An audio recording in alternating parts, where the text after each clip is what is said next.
So my brother Jay went to a Division II school for baseball in Illinois, and he got a decent scholarship and he had a little debt because he was a pretty talented pitcher. Now everything changed when he got into a car wreck and he hurt his pitching shoulder, and he had to have surgery on it, but it turned out he would have been okay, but the school had to make him play, which means that eventually he couldn't because his shoulder ended up giving out.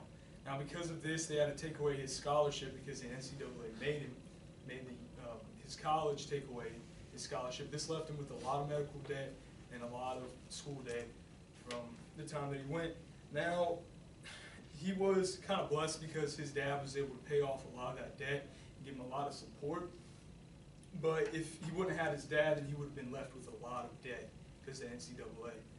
Now, this concerns me because if I go to college, I would like to run track in college, and that makes me ask myself, if I were to run track, then if I got injured, would the school be able to cover any medical costs that I would have, and would they let me keep my scholarship? This is why I believe that all college athletes should deserve a stipend and full health insurance no matter what happens to them because of the sacrifices they give to that school. Now, I'm here to prove that the common idea that all college athletes have full rights and have no need for medical assistance is wrong, and that they deserve to have stipends and full health insurance. Now, many people believe that most Division I college athletes, most of them have full rights. And this may also make them think that since these full scholarships cover tuition and fees and housing and books and food, what else could they need? Some people might also think that there is no gap between how much these students receive in scholarships and how much they actually have to spend on their college life. And the second myth is that college sports are very amateur, and because of this, they don't deserve stipends. And this is what the NCAA believes, that college sports are just very amateur. They're nowhere near on the level that the NBA is. And all these views are just assumptions, because I've looked up a lot of research, and not all Division I college athletes receive athletic scholarships. So in Division I, only 56% of all college athletes in Division I even receive any sort of scholarships for playing sports.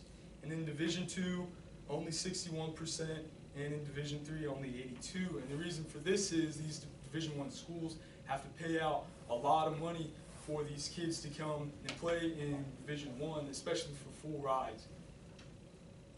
So this means that in the most competitive divisions, in Division I, only 44% of college athletes don't even get paid for participating. And in Division II, 39% don't even get paid. Like, they don't receive any scholarships.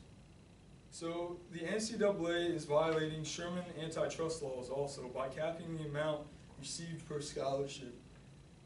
In an undergraduate study in 2014, it was found that there is indeed a gap in the amount received per scholarship and how much these students are actually having to spend on college. And the average Division I gap was $15,000 for just one athlete. Now, everyone needs to realize that the issue is with the NCAA, and that the needs of college athletes aren't being met as they should be. And the college athletes are suffering from the illegal acts of the NCAA, low graduation rates, low scholarships because of injuries, their names and images being exploited in video games and in entertainment, and a lot of debt. So as you can see, the real problem is with the NCAA, and if the NCAA was made to where they have to make it mandatory for colleges to give out stipends and full health insurance, then that would take a lot of financial stress off of these athletes. Therefore, these athletes could play a lot more relaxed games and focus on their studying a lot more instead of having to worry about when their next meal is or how they're going to pay for the things that they need. So ask yourself, would you rather see a court full of basketball players who are really relaxed, who are able to focus on their game and perform really well, or would you rather see a court filled with stressed out athletes who are more focused and worried on when their next meal is going to be? Thank you.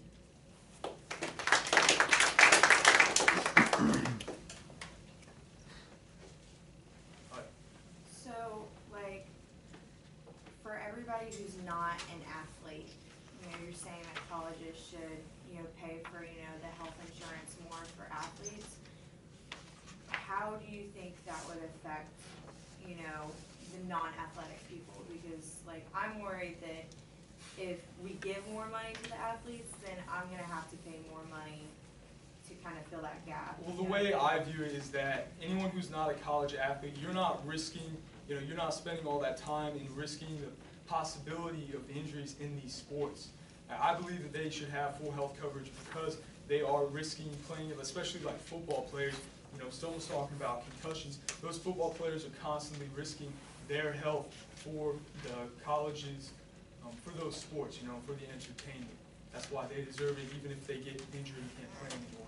Because technically, if they get injured, that's the school's fault because they made that sacrifice. So you're saying it's the school's fault, but it's their choice to play the sport? It is their choice, but the school needs those athletes.